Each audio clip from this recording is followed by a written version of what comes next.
On this episode of the Bronze Metalist podcast, we talk about Dissociation by the Dillinger Escape Plan.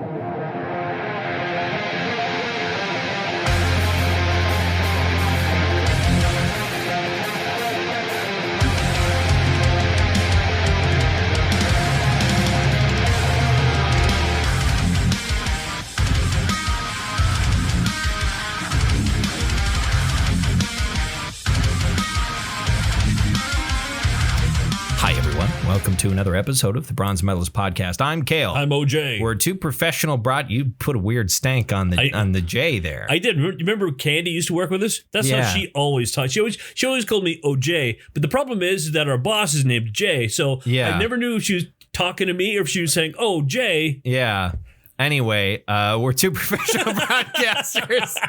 We like metal and we like to talk about it. And today we're talking about a metalcore or a mathcore band that broke up about 4 years ago called the Dillinger Escape Plan. Indeed. If you haven't heard of the Dillinger Escape Plan, they're amazing and kind of terrifying in the best way possible.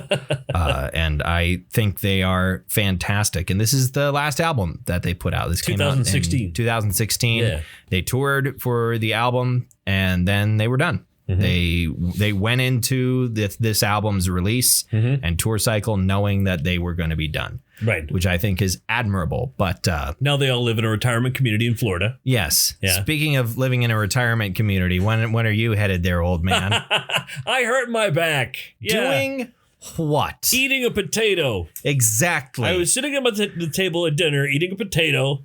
And suddenly I felt a spasm like in my back. And this has happened to me dozens and dozens of times since, my late teens, really. And I know it right away when the shit's going to go. I know how this is going to roll. I feel one muscle spasm and then all the rest of the muscles going, oh no, we have to compensate for that muscle. But now that they're overcompensating, now they start to spasm. Yeah. So it's just a cascading effect where all the muscles in my lumbar area are now just all in a ball. Just a big ball of muscles. They've all just exploded. Yeah. So now I have to have a cane. Have you considered going to see like a masseuse or something? Just for a session? I've thought about it. Just how much is one session with a masseuse? It can't be that much. I don't know, it's like $80, something like that.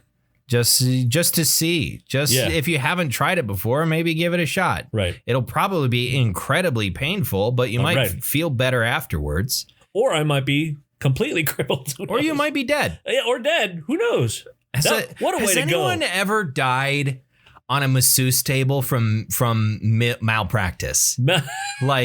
Not like someone has absolutely died on a masseuse table because they had a heart attack or shit like that. But has anyone died on a masseuse's table because of malpractice? I don't know. Has anybody ever been rubbed to death? It's like one of those Tibetan or Mongolian massages or whatever, where they beat the shit out of you, basically. Right. Yeah. It's like one of those. I wonder if that's ever gone so poorly that someone died. Yeah, I was giving him a good hard whack in the neck. It was really, really hard. And I heard a crack. Yeah. And it wasn't the good kind. Yeah, I thought maybe, cool, I cracked his neck. And then it was like, oh, shit, I cracked his neck. He's not moving. Yeah. Oh, no. Yeah. Oh, no. Somebody call Bobby. Fuck, not again. God damn it. I'm going to revoke my license if I kill any more. If I kill, one was not. One was not enough. I mean, it's like the one's an accident. It's like the chiropractor who lived in my hometown. Yeah. Who murdered four people. Yeah. Not at his chiropractic business. No, it was at their business. He went to their business. He didn't invite them to his. Yeah. That would like that. Yeah. Could that be a movie? The Killer Chiropractor. Coming soon. The Killopractor. Coming soon to Chiller, or I think there's WTBS. I think there's a horror cable channel called Chiller. Or coming to Prairie like Public. Coming to PBS. PBS Masterpiece Theater. The Killer Chiropractor. The Murder-practor. The Murder-practor. That's so bad. It's delightfully terrible, I thought. Chiropractor. Which instead of bones, it's like chiroptera, which are bats. Sure. So he's a vampire. Yeah. And a chiropractor. A chiropractor. He twists bats. Well, no. He's a bat twister. He's a vampire. Vampires and bats and shit, and he just kills people. I'm making an actual movie now. Oh, okay. Is what I'm trying to do. I'm no more of this silly shit. I'm developing an actual film. You have a GoFundMe? Yeah, I'm gonna start a Kickstarter.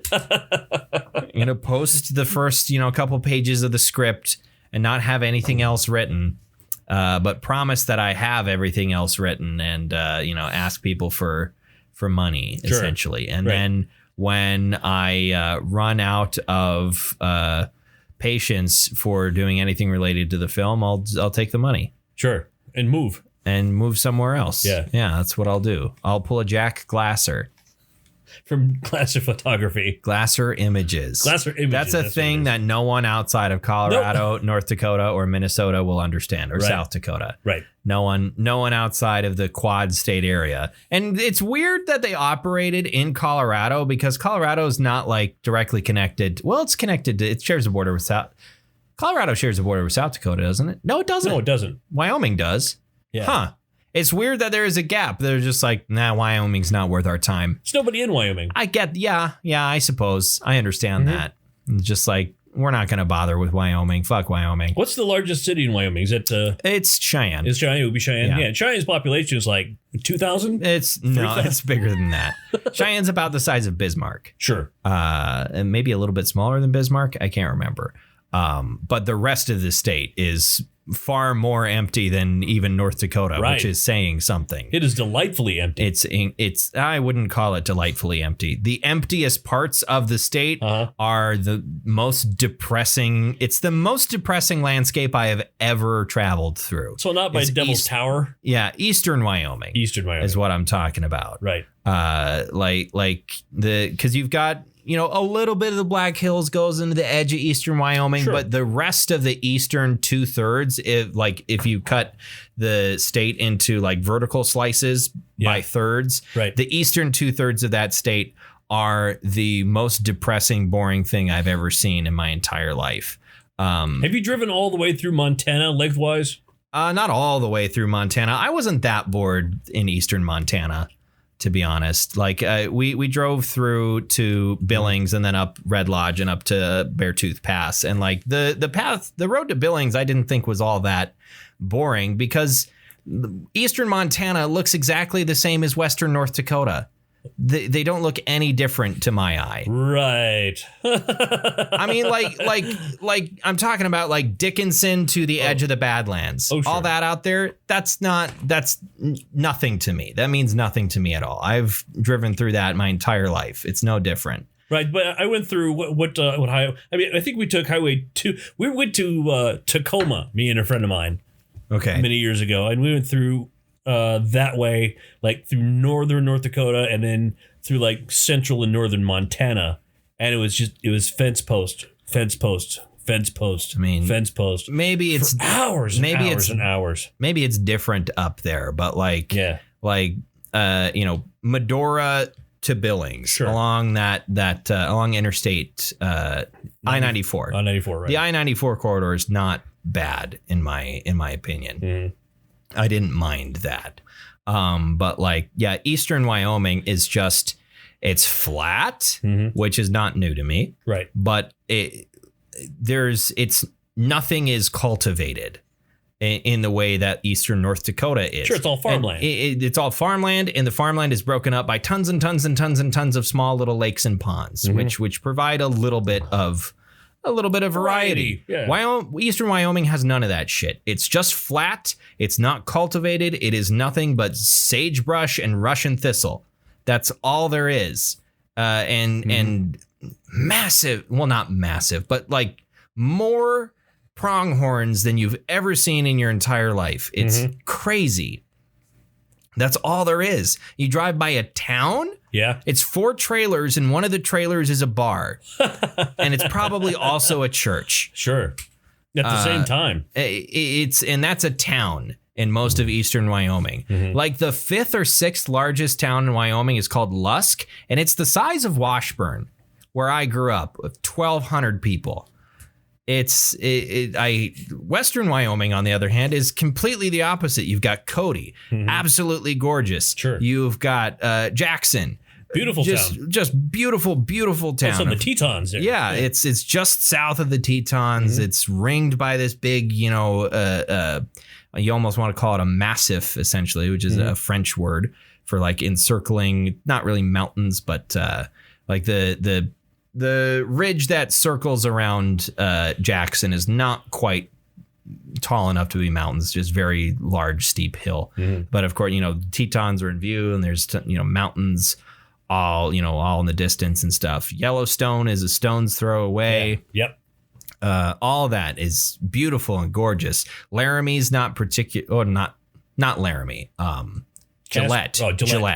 Gillette's not bad either, but like, yeah, Laramie is in a poor spot in Wyoming. It's in southeast Wyoming. Oh, sure. And there is a gigantic coal-fired power plant in Laramie that's owned by Basin Electric, which is the company my dad worked for. But the plant in Laramie is fucking insanely big. To my memory, we drove past it on our way to Denver one time. And I remember it was huge. I think it was 3 units. The Great River Energy plant in Underwood. Oh, yeah. Add another unit to that. Wow. Because it's got the 2 stacks in Underwood. Add one more. 3 side by side. I think that's Laramie. And they're, from what I recall, they're massive. But that's the only thing you can see for miles and miles and miles. My hatred for eastern Wyoming it was also like fall when we went through, sure. And because there's no trees, you just gone through a bad breakup. Yeah, I had not. Your gout was flaring up. Yeah, it's everything was going wrong. But it was like October, and so everything was kind of dying, and there was no trees at all. Sure. So it was really it made things far more depressing than they would have been otherwise. Whenever I used to go, my parents used to live in Colorado Springs. And so I would drive from here to there quite often. Yeah. It was like a 13-hour drive. Yeah. And I would never take the going west and then south route. Yeah. I always take 83 all the way down to North Platte, Nebraska. Yeah. And then make a right. And that's all of South Dakota, but yeah. It's South Dakota is just North Dakota, but a tiny bit warmer. Yeah. That's the difference. And they've got instead of some mountains. They also have Badlands, and then they've got the Jesus Christ. Sorry about that. Be careful. That scared the shit out of me. Did you pee a little? Yeah, I pissed all over. All right, sorry about that. You've got the Black Hills and stuff, which are beautiful. But yeah, if you're going all the way south on 83, you're not exactly going. You're not going through the Black Hills. No. You're not going through Spearfish Canyon. You're not stopping by Deadwood. No. That way. But it's not the worst thing in the world. Anything to keep from going through eastern Wyoming. Although if you go through, this would be horrible for your gas mileage and probably whatever vehicle you're driving, but you could go through Montana and then drive south through Yellowstone and south through Jackson. You're taking the long way, yeah. Take the long way. But the beautiful way, yeah. The most gorgeous way possible. The Tetons are so strange in my mind because everything, if you're driving toward Jackson Hole, right? Yeah. You're on your way there. Everything on the left side of your car is flat and nothing. Yep. And then on everything to your right side of your car is grand mountains. Yes. Yeah, it's kind of odd. Yeah. They just sort of pop up. Right. Because it's the end of there's a big gap. Like southwest Wyoming is basically a big gap in the Rockies. There's a pretty big pass there. Essentially, it's just hundreds of miles, and then they pop up again between Colorado and Wyoming. There's a big gap, and then suddenly you're in Utah. Right. But I need to go to the Southwest and actually appreciate some nature, because every time I've been to the Southwest, going to Las Vegas, which is the opposite of nature. Well, it's human nature. Yeah. Everything is nature, but I've talked enough about my hatred of Las Vegas on this program. My parents live in Las Cruces, New Mexico. Oh. And they don't live in town; they live outside of town. Yeah. And it is beautiful. The sunsets are just like a fireworks display. It's just beautiful. I'd love to go to New Mexico. I think that'd be great. New Mexico or like northern Arizona. I think that would be great. Like Flagstaff, that area. Yeah, Flagstaff area. I think that'd be awesome. There was a point where it was for some class. I think it was in high school. I think I was a senior or whatever. We were supposed to plan a trip. We were supposed to like plan a road trip essentially. And I was like, oh, I'm gonna plan a road trip around the Southwest, and here are all the things that I want to go and see. I had just recently played Fallout New Vegas at that point. I was just like, I want to hit all these things that I've seen in here, and then hit other beautiful sites. Carlsbad. In the Southwest. Got to go to Carlsbad. Go to Carlsbad. Yeah. See all the bats. Yeah. And you can eat lunch 3 miles below the surface of the earth. God, that'd be cool. Is it 3 miles? Maybe it was 1 mile. Maybe it's just 1 mile, but it's badass. I think caves are neat. Yeah, me too. I like spelunking. I don't know if I would go spelunking. There is a point where like caving and spelunking and whatnot does scare the shit out of me, and it's watching people squeeze them through the tightest possible gaps. And in Carlsbad Cavern, there are actually a couple of corridors in there where you're going, I don't know. Nah, that I don't like. That I don't like. But like I've been playing through the Gears of War series streaming. I'm on to Gears of War 2, and like large swaths of that game take place deep underground, and that universe is equivalent of like the Underdark from D&D. Sure. And I enjoy that. I love stuff that's set deep underground for some reason. Blackreach. Yeah, it's like in Skyrim. For some reason, I really dig that as a setting, especially when like, because Blackreach is neat because it's huge, but like it's one big cavern. Right. I like getting the feeling that like, oh, I'm in this one big cavern and it just keeps going. It's a series of these massive caverns that never end. Things never narrow down into a tiny little tunnel, or like, you don't reach a dead end. It just keeps going. Like I think the Underdark in D&D is really neat for that reason. Having an underground ocean, I think is cool. But I don't know why I enjoy that. Caves as a setting, I think they're neat. But anyway, stuff. Stuff. I agree with that. Good Guinness, huh? Yeah, it's a good. We're drinking some Guinness tonight. That's a Scottish accent. I don't know. It is. I don't have the attention span to try for an Irish accent right now. That's all right. Do you want to talk about the Dillinger Escape Plan? I do. All right. So Dissociation is the sixth and final album from the Dillinger Escape Plan, which is an American metalcore, mathcore, hardcore punk, metal, whatever they straddle the lines of so many different genres. It's hard to really place them. Yes. Moment to moment. Their influences are so eclectic, so aggressively eclectic. Right. There's bits of jazz. There's electronic. There's so much stuff thrown in. I think I heard some salsa at some point. I'm sure you did. Their list of influences and like their writing style is so dense and like just.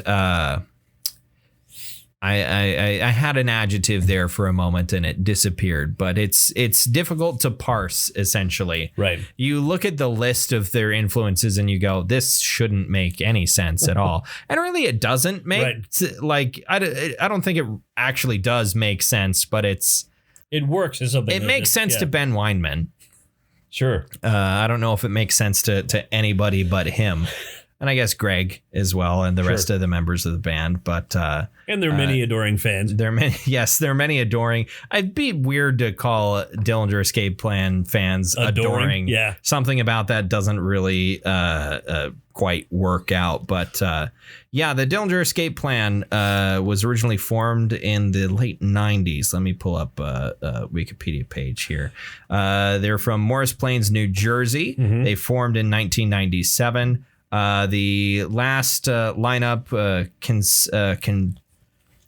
I can't words tonight. Consisted of Ben Weinman, Liam Wilson as the bassist, Greg Puciato as the drummer. I got my order messed up. Ben Weinman is the guitarist. Liam Wilson is the bassist. Greg Puciato is the vocalist. Yeah. Billy Reimer is the drummer. And Kevin Andreasen is the rhythm guitarist. Mm-hmm. On the Wikipedia page, they put the job with the fucking I can't words tonight. They put the role before the name, which is weirdly formatted. But that was their final lineup. At that point, Ben Weinman was the only remaining original member of the band, and he had basically been one of the primary songwriters since the beginning. Right. Greg Puciato, as far as I'm aware, did all of the lyrics. Billy Reimer, by the way, is just an insanely talented drummer. You'd have to be. Yeah, you can't do this shit and not be an insanely talented drummer, but just so good. But they had been performing since 1997, and they had come up on 20 years of performing. Ben Weinman had come up on 20 years of being in the Dillinger Escape Plan, and they started working on a new album and all kind of realized this would be a great place to end it. They were all working on it, the lyrics that Greg wrote and all the stuff. They're like, this would be a good note to go out on. Mm-hmm. They had all said that they felt that we were still enjoying ourselves. Mm-hmm. We were having fun. We enjoyed writing. We weren't sick of writing Dillinger Escape Plan songs, but we knew that one day we would be. And we don't want to get to that point. Why don't we just call it quits while we're still having fun and have nothing but mostly nothing but fond memories of being in a band together and performing this project. Obviously, being in a band is not always, sunshine and roses. It is not. And their last tour had some big hitches in the giddy up. Mm-hmm. They got in a car wreck in Poland. And 13 people got injured. I don't know if they were on a bus or they were in a van or what, but no one except the driver of the person who crashed into them of the vehicle was seriously injured or gravely injured. The driver of the vehicle that struck them had fallen asleep at the wheel. Really?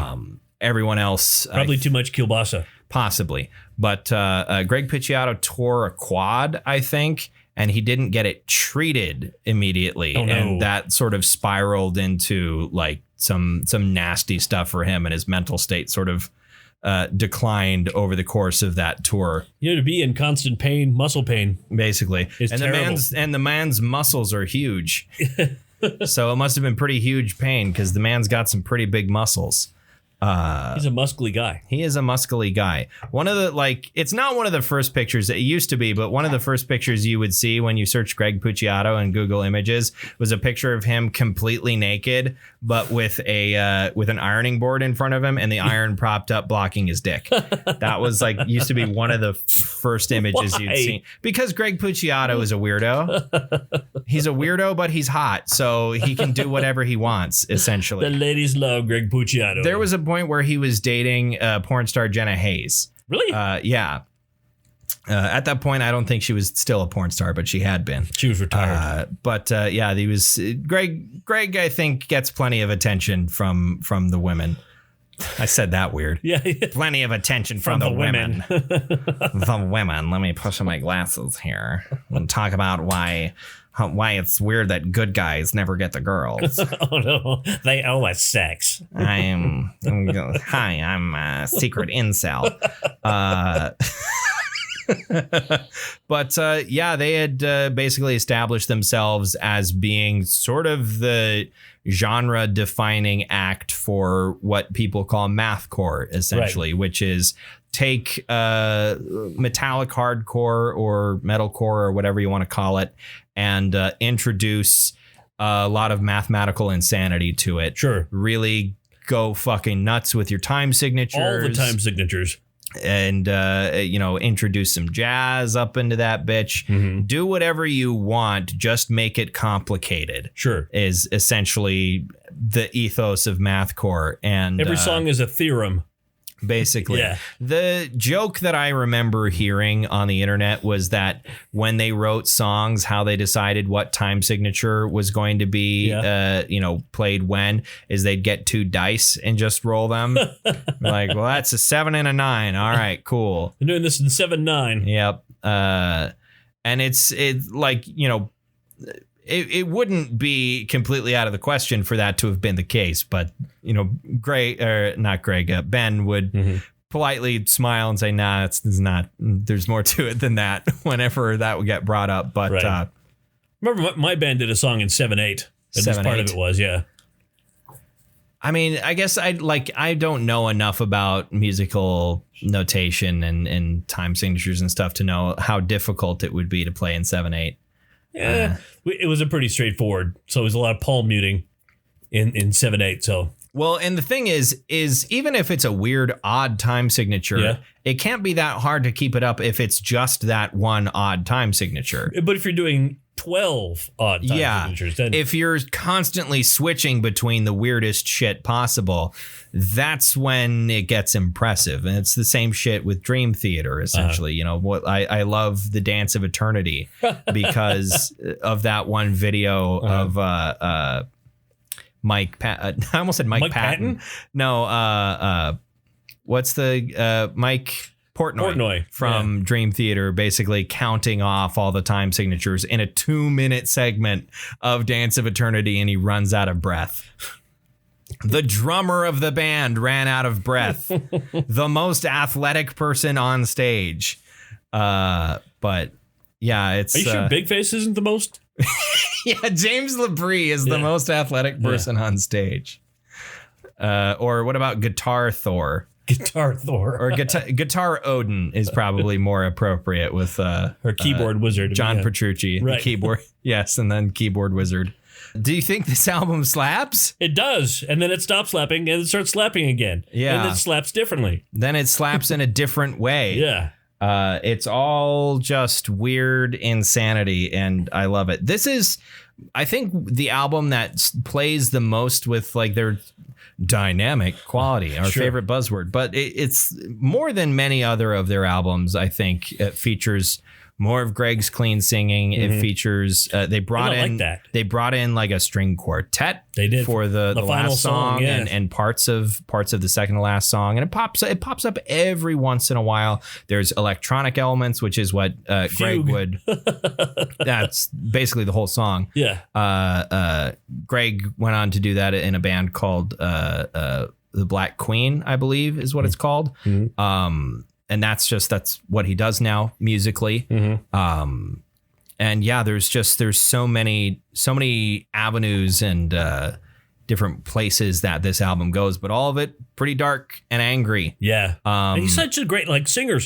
Yes. He does the screaming very well, but he also does the singing very well. He has a very, very wide range. Greg, it's Mike Patton like. His clean singing range is much less operatic than Mike Patton can go and has gone. But what he does do is very well controlled. Absolutely. Great vibrato. Which is like, it's funny that I mentioned Mike Patton twice now at this point, because Mike Patton recorded an EP with the Dillinger Escape Plan. I mean, the drummer for... the drummer for Dream Theater, Mike Patton. Would you be surprised to find out that Mike Patton could play the drums and does it really well? No, would that surprise you at all? No. I don't think I'd be surprised by that either. But no, they recorded an album with him. What was that called? I think it was an EP called Irony is a Dead Scene. I think that was in 2001. They were in the middle of looking for a new vocalist because their original vocalist was Dimitri Minakakis, who had left the band to pursue other stuff in 1999 or something like that. Or 2000, and then eventually they found Greg Pucciati, who sent them in a audition tape, and it was him doing his best impression of Dimitri, and then showing them here's what I do, and they're like, yeah, we're cool with that, we're on board. But you're dancing over there. Sorry. What made you start dancing? You said 1999. So okay. All right. I don't know why. Just I don't control it. I'm not in charge of what happens in my brain. Let the mood take you where it will. Sure. But brain stopped. Your dancing just distracted me. God. Mission accomplished. So Metacritic has this at an 86%. Yeah. Which I think it deserves every percentage of, and maybe it deserves a little bit more, but that's my opinion anyway. God, my lower back is starting to hurt. What have you done? Is it contagious? Yeah, it is. It's a virus. It's a virus? You breathed in my air, so. Oh, God. It's like what they used to think germs were, which was just bad air. Bad air, yeah. In the, 1700s or whatever. What is your favorite song in this? My favorite song, I can't decide. So I wrote down 3. I wrote down Symptom of Terminal Illness. That's one of my favorites. Nothing to Forget, and the title track. Yeah, the final cut of the album. A song I was in the running for was Manufacturing Discontent. I love that song. I'm trying to remember the context of Manufacturing Discontent. These are all bangers. Oh, they're all bangers, yeah. There's the thing that... Even the techno song in the middle. Fugue is great. Yeah. Fugue is amazing. There's the thing that Greg does a couple of times where I don't know if it was the main mic they used or if it was something they switched to for special occasions, but they recorded with an SM58. Nice. Handheld for certain sections at the end of the opening track, Limerent Death, where he just it sounds like he's eating the microphone because I don't know if they're turning the gain up or if he's just getting louder and louder and louder. Yeah. But getting increasingly distorted, which normally I don't care for distortion, but God damn it, it worked. So distortion on vocals anyway. Right. I don't like distorted guitars. I don't like distorted guitars in my metal.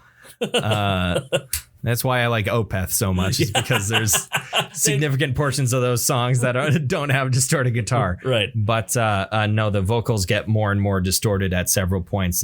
Same with the second to last song, which is Nothing to Forget. There's a section in Nothing to Forget where it gets really gorgeous and beautiful. And you think, oh, things are going to, go up from here. And then it goes back down to rock bottom, right? And then slides into an incredible, just beautiful, gorgeous closing track that is also so depressing. It is, and it's the last thing you're going to hear from Dillinger Escape Plan in multiple ways, because it's also the last song they performed live. I think brought strings along, didn't they? Yeah, they had the people who recorded on the album come and perform. They were performing in New York, I think. But they basically did 4 nights essentially, where they brought Mike Patton performed with them one night. Dimitri Minakakis came back and performed with them. I think every former member of the band came back at some point during those 4 nights and performed with them. Wow. For their final shows. But I think it kind of takes balls to perform a song like Dissociation as the final song, as your way to say goodbye to your fans, especially when you have this massive catalog of just completely insane, crazy stuff. Yeah, just bangers. But I don't think anything else would have been Dillinger. Right. It wouldn't have been them to have their final song be Farewell Mona Lisa, or have their final song be 43% Burnt or something from early in their career. This is the only song that could ever be the last song they performed. Because it's wildly out of character, from 90% of their discography. Wildly inappropriate. I think the music itself that the Dillinger Escape Plan through their entire career was just wildly inappropriate. Not the lyrics necessarily, but the music. Yeah, it's, you listen to it and you go what? Yeah, this is breaking some kind of musical law, I think.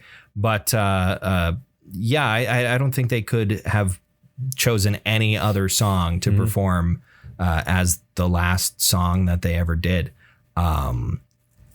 But God, it's just gorgeous. There was a D&D character that I played while ago who was like very depressed and like insane. Like he had seen some Lovecraftian shit. Okay. This was a setting that we were playing in that was like very heavily inspired by Dark Souls and Bloodborne. And so he had seen some shit that mortal eyes were not meant to witness and then got sent back into normal world as things started like falling apart, and was just like horribly just fighting his own brain at every moment. But that's Dissociation, the final track and the title track was like one of his theme songs essentially.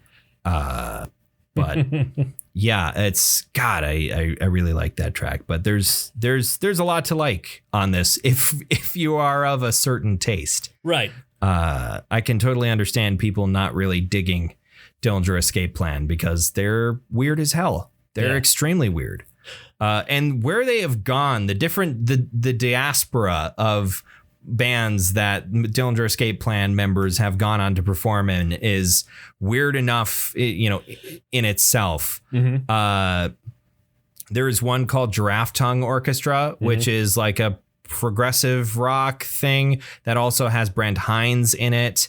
There's Killer Be Killed, which is super group. That's Greg Puciato. Speaking of Troy Sanders, and Max Cavalera. Yeah, Max Cavalera is in it, and the drummer for Converge, Ben Collar, is the drummer in that band as well. And then you've got Ben Weinman, who's now playing in Suicidal Tendencies. Really? Yeah. He went from the most insane, weird, just like eclectic mathcore to Suicidal Tendencies. Because why not? It's, he's earned a rest. The amount of injuries that every member of this band have sustained throughout their career simply because of stage antics is staggering. The number of times that like Ben Weinman hurt himself because he had by the end he had a completely wireless guitar. Sure. And he didn't need like a pack. He didn't need, anything strapped to him or belted to him. It was his transmitter was inside his guitar. Oh yeah. Fully wireless. So he would just run around. He would, if there was like a railing somewhere, he would go and stand on top of it and balance on top of it. Greg would climb like the support beams at outdoor shows and go like 30 feet up and then jump. It was like, what the fuck, my guy? Yeah. What the fuck?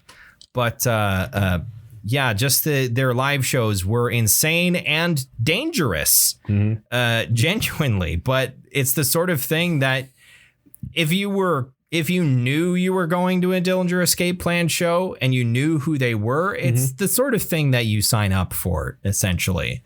Of like, yeah, Greg might fall on me.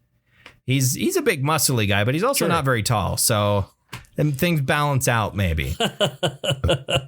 But yeah, it's just like I in 2017, before they broke up, I told myself like I think they were doing a show in Minnesota, and I was like, I'm gonna go to that show, and then I didn't go. I didn't go, and I knew they were breaking up, but I still didn't go to it because I never do. I see shows come up, and I'm like, I should go to that, and then I don't.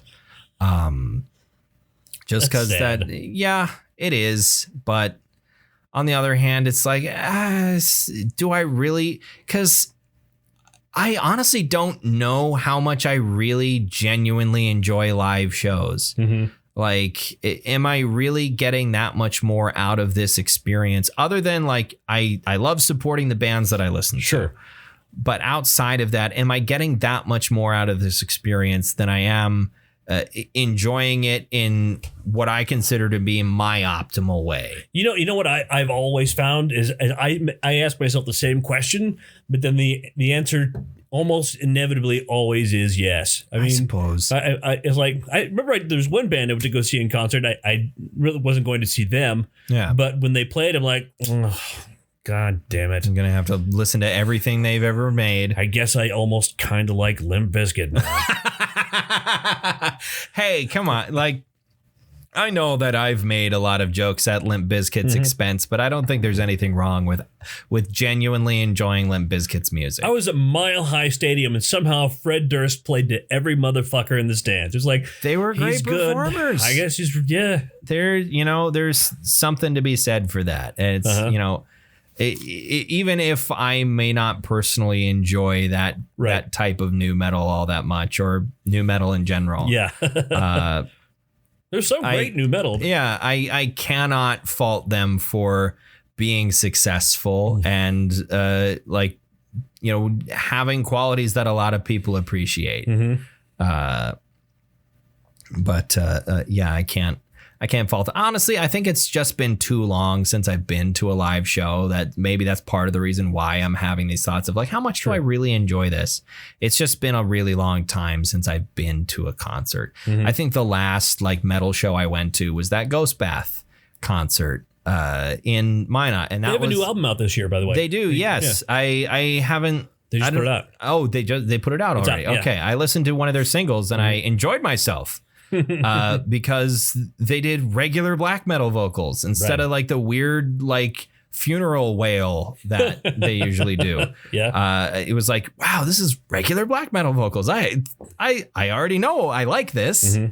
Because that was the only thing holding me back was I didn't like the vocals in their earlier stuff. So hopefully that single is of the same character as the rest of the album. Right. I hope so. Because I've always really wanted to like them. And I enjoyed the hell out of myself at that live show. I had a great time. But it made you respect the band more than you would otherwise have. Yes. And I have a lot of respect for them. It's just it wasn't really my thing. But hopefully maybe this one is my thing. I'll have to check out the full album and have to give it a spin. We'll see what it sounds like, because I think it's great that we're in Minot, North Dakota, but there is a band from this town that is signed to like Nuclear Blast, even though Nuclear Blast signs everybody, but still it's like, oh, there's a metal band from this town we live in that goes on international tours. I think that's cool. They're big enough for that. They can play to shows in Germany and people will go to them. Yeah, I mean, the reason I know Ghostbath has a new album out is because, or their album is out, is because there's this Canadian YouTube channel that talks about the new metal album. Say, Ghostbath, eh? Oh, go listen to this Ghostbath album. It's pretty good. I didn't used to like them, but I kind of like this one. I like this Ghostbath album.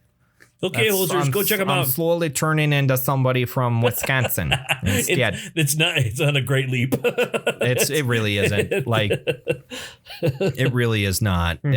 Culturally, though they are separated by national boundaries, I think really the Midwest extends beyond that border. Oh, of course it does. It should be called the North American Midwest, because Western Ontario and Minnesota, and Manitoba, Manitoba, they're not that different at all. Yeah, I don't know what you hosers up there or down there do, but we like to eat cheese and drink beer up here.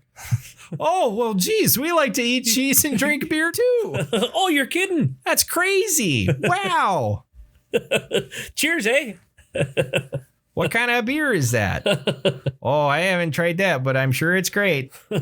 Oh, it's American beer. It's like making love in a canoe.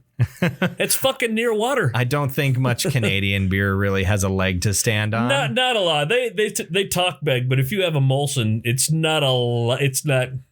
Yeah, I don't think the Canadians really can brag all that much about their big brands of beer, because it's like people like to say American beer. It's like, okay, not all beer made in America is light beer. Right. We have 8 billion craft breweries. Try something from one of them. Yeah. Try something from the right side of the cooler. That's how I judge it. If it's on the right side of the cooler and it's $10 a 6-pack, it's probably going to be okay. It's probably it might not to be. I've never come. I don't know about never. I've rarely come across a craft beer that I hated. Right. some people have very strong feelings about certain kinds of craft beer. They only like this kind or this brand, and I only like this one IPA. These other IPAs suck. I don't care. Yeah, I don't give a shit. I don't think my palate's nearly refined enough. It's like, is it beer? Is it not disgusting? Cool, great. Is it not disgusting, but is it also more interesting than mildly bread flavored water? All right, cool. And I even don't mind the mildly bread flavored water. Something like Rolling Rock. Rolling Rock is just bottled water. It's all it is. I don't hate it. If I'm day drinking, I like to do Rolling Rock. I don't hate light beer. Right. I will absolutely drink it, and I will never turn. I will if someone offers me a Coors Light, I will not say no. I'll remember that at work tomorrow. Here's a free. Okay. Context. There are exceptions, yeah. But like, if someone's like, "Hey, I got you a free beer. Here's a free Coors Light," I'll be like, "All right, cool, thank you. I will drink this." I will never say no. I will not scoff and go, light beer, disgusting. I drank a lot of Coors Light growing up. That's what my dad bought. He was a silver bullet man, or still is, I guess. Still alive. Here, son, here you go. Yeah. I know you're only 7, but it's time you started drinking. But only at home. This will put some hair on your nuts. Again, you're 7. That doesn't come for another year or so. Your nuts that haven't dropped into the scrotum yet. Okay, we haven't gotten to bestowing a medal upon this album, like Maz Kanata to Chewbacca. My main criteria for whether or not this gets top honors or not, as you know, do I want to go home and listen to this again? Yeah. The answer is yes. Yeah. So it's a gold. It's a gold for me too. Yeah. I've listened to this too many times for it to not be a gold. Right. This album's nowhere near new to me. But I most of the time, like if I'm listening to any track from this, it's the title track because I have it in certain like playlists that I revisit on a fairly regular basis. But I'm glad that I took the time several times over the last week to re-listen to the whole thing, because there's a lot of this that I really, really enjoy. The Dillinger Escape Plan was great. It was beautiful while it lasted, but in the words of Vision from Marvel's The Avengers Age of Ultron, a thing isn't beautiful because it lasts. Next week, what are you bringing? I'm bringing next week because I was thinking about something else, but you said... it said Suicidal Tendencies. You said Suicidal Tendencies, and my brain went, dude, we got to listen to 1990s Lights, Camera, Revolution. Lights, Camera, Revolution by Suicidal Tendencies. All right, next time. So until you hear from us, then follow our pages on Facebook and on Twitter. We post episode links there. Also, if you're the type of person that likes occasionally watching some video games streamed on the Twitch, I stream under the name Hingert underscore games. I was just like, what's a dumb, stupid name? And I was like, Hingert. That's how I come up with like online handles. So HINGERT _games.